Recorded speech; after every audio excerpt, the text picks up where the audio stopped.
بص يا هبه، هقول لك على 3 خطوات تعمليهم وبعدها مبيعات المنتج بتاعك هتزيد بنسبه 200% على الاقل. واخر خطوه هي اهم خطوه فيهم. رقم 1، تصوري فيديو للمنتج بتاعك تشرحي المنتج ده للعملاء وتعرفيهم مميزات المنتج وطريقه استخدامه، او تعتمدي على حد تاني زي ميكرو انفلونسر او ميكرو بلوجر او حتى يو جي سي كونتنت ان هم يصوروا لك فيديوهات ريفيو عن المنتج اللي انت بتقدميه.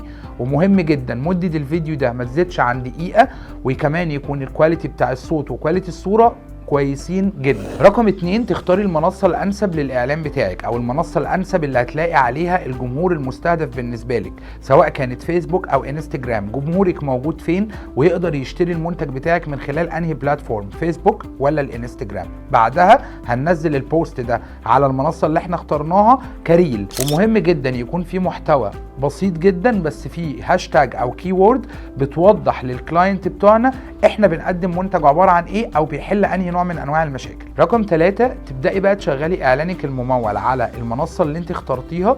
يكون مدة الاعلان دي لا تقل عن 7 ايام. هتشغلي اعلانك كمبيعات او كمسجز لمدة 7 ايام بميزانية يومية لا تقل عن 300 جنيه.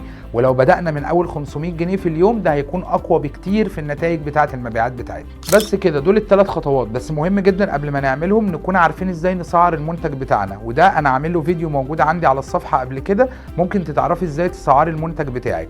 ومهم تكوني دارسة المنافسين بتوعك وعارفة ميزاتهم التنافسية عبارة عن ايه، ويكون معاكي مودريتور قوي عارف يرد على العملاء بسرعة ويقنعهم ويبيع لهم من خلال المسجز بتاعة الصفحة بتاعتك. لو عملتي كل الحاجات دي صدقيني مبيعات البيزنس بتاعك هتزيد بنسبة 200% على الأقل. ومستني أعرف تجربتك بقى وتجربة الناس في الكومنتات.